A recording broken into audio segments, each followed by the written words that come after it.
Los hombres no se ponen en comunión con el cielo visitando una montaña santa o un templo sagrado. La religión no ha de limitarse a las formas o ceremonia externa. La religión que proviene de Dios es la única que conducirá a Dios. A fin de servirle debidamente debemos nacer del Espíritu Divino. Esto purificará el corazón y renovará la mente, dando- no- dándonos una nueva capacidad para conocer y amar a Dios. Nos inspirará una obediencia voluntaria a todo su requerimiento.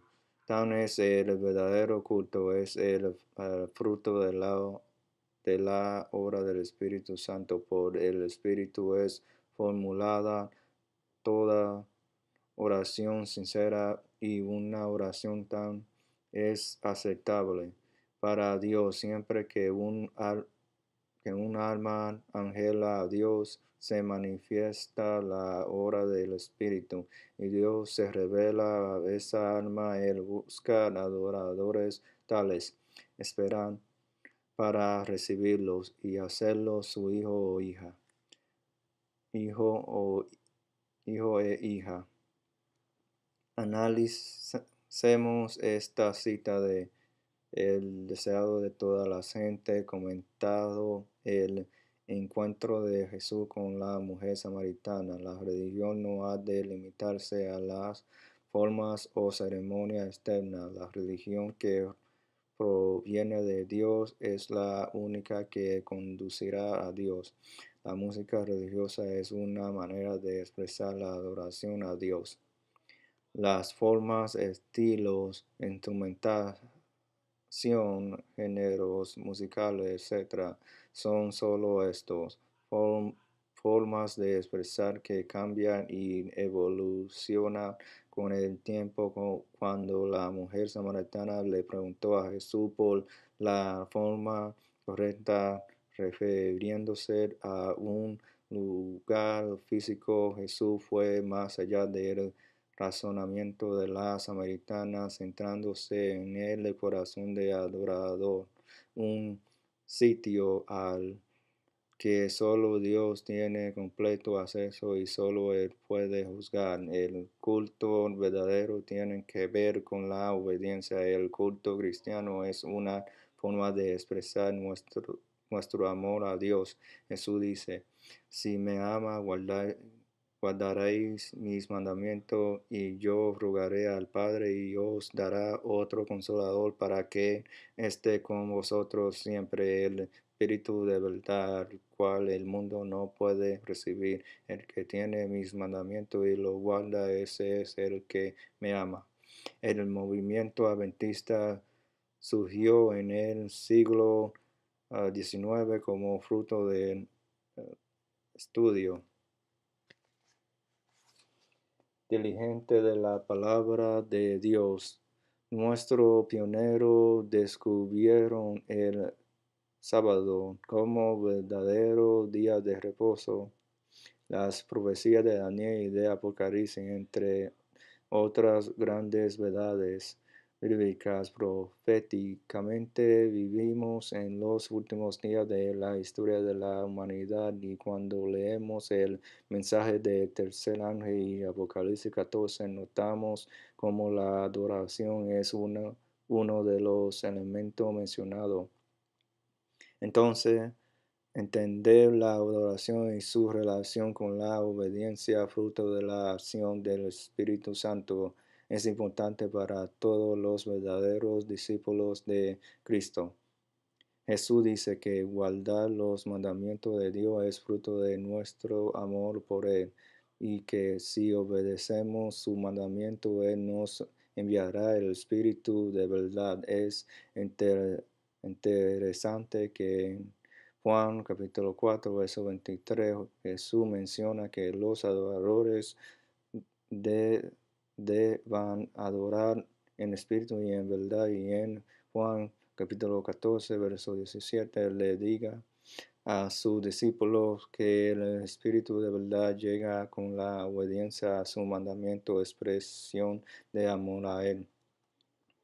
¿Qué implicaciones tiene esta palabra de Jesús para la adoración y la música cristiana?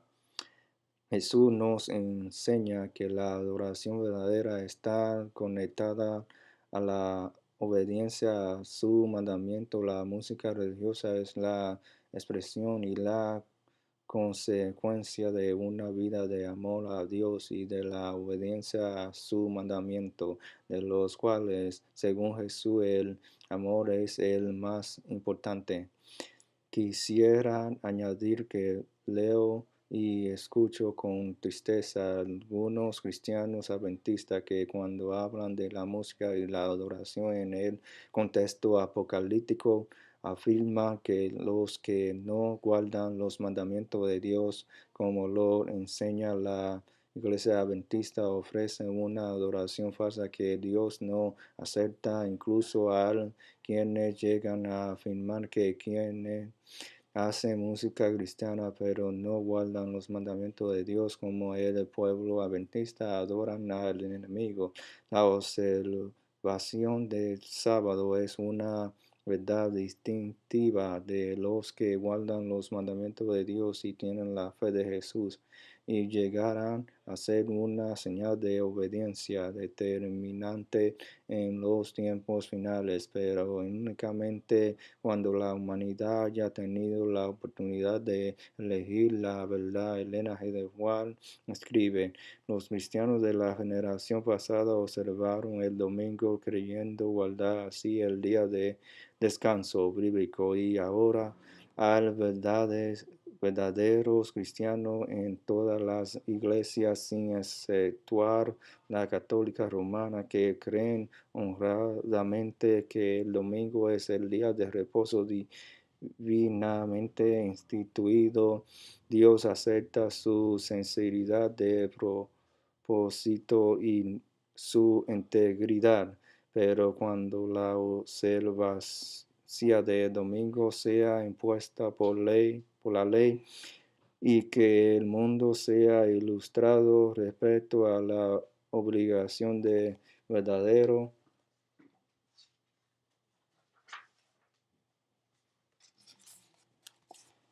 día de descanso, entonces el que transgrediera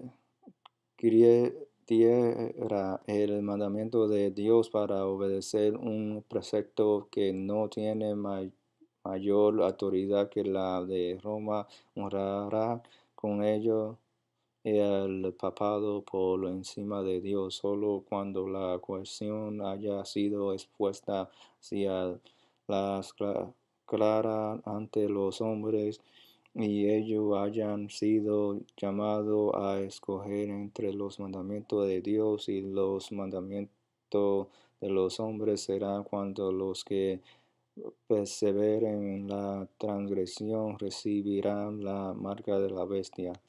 Ojalá que esta palabra nos motive a seguir predicando la palabra de Dios para llegar a toda nación, tribu, lengua y pueblo.